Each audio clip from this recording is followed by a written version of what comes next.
Hey guys, my name is Matimio, and today I took up another challenge. As many of you are probably very aware by now, each week I like to do these terrible weapon setups where I will go knife only, repair tool only. That was a nightmare. I will use a weapon with a terrible combination of attachments and then see if I can go on some really awesome kill streaks or just see if I can do well with it. And this week, a bunch of you suggested that I use, and I was kind of surprised by this, is that I use the M16A4 with the infrared night vision scope and the suppressor. And I understood what you guys were going for. You wanted me to use a burst fire weapon, which is usually good for long range. I mean, you use the AN-94 because of its high accuracy, its low recoil, and it's the burst fire mechanic to take people out at a distance. But then you also have me use the suppressor, which is going to keep me off the minimap and reduce my recoil slightly, but it's also going to reduce my effectiveness at range. It's going to take me longer to take out targets at distance and just make those engagements a lot harder for me.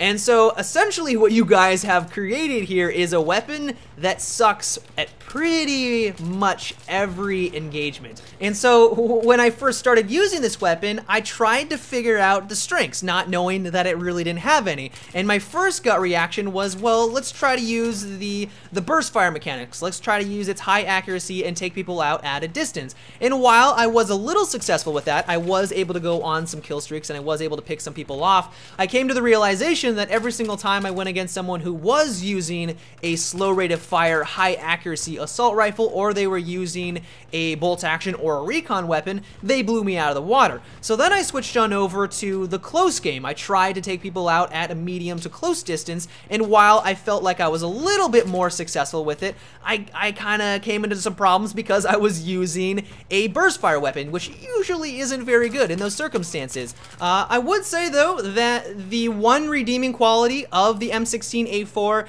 is that it does have a fairly fast rounds per minute. It's comparable to the A3 version, and as long as I was able to stay accurate while spamming the my fire button as quickly as possible, which isn't easy. If you've ever used a burst fire weapon and try to track someone as they're moving, it's challenging, especially when you compare it to using an automatic rifle. At least I think it's challenging. And as long as you're able to do that, then I, of course, was able to take out people fairly quickly and effectively up close and personal. But really what it came down to was that I had to be on my game. Every single time that I got into a firefight and I was up close or at long range, I had to be on. If I missed a shot, I didn't get a headshot, I bumped a corner and I wasn't able to get behind cover quickly enough, then I was going to lose those firefights. And I died so many times because of these stupid small mistakes that I was making. I knew my accuracy was off. I knew that if I was using any other weapon, that those mistakes would be so insignificant, it wouldn't mean the difference between life and death.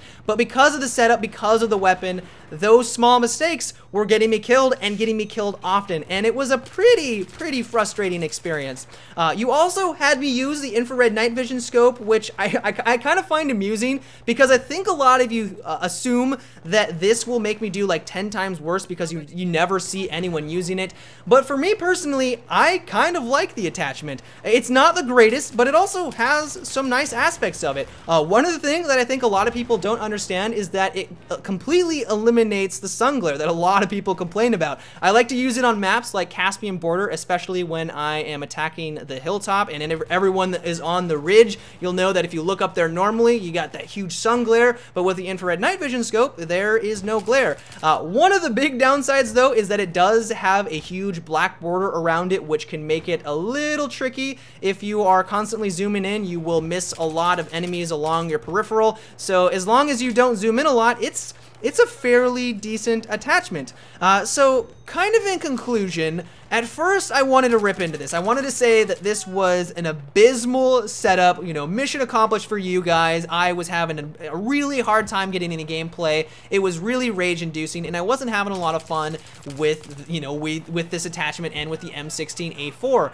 But then I had a bunch of matches like what I had on Insane where I went like 35-5. I had these terrific matches. I wasn't sure if it was because I was getting the handle of it. I wasn't sure if it was because I was abusing the suppressor and staying off the mini-map and just flanking a bunch of people, or if I was just going against people that had absolutely no idea what they were doing. It was probably a combination of all three, but I had, you know, a bunch of rounds where I was doing very, very well. So I don't know exactly where I stand, and I think I would say that this was probably in the middle of my challenges. It wasn't the hardest. That probably goes to the repair tool only, but it wasn't the easiest either. So in general, I would say that this was a satisfactory challenge, and I give my tip of my hat to you for recommending it. But that is about it for today's terrible weapon challenge. I hope you guys enjoyed. If you have a setup that you would like me to try next, let me know down below in the comment section. Also, make sure to thumbs up the one you would also like me to try.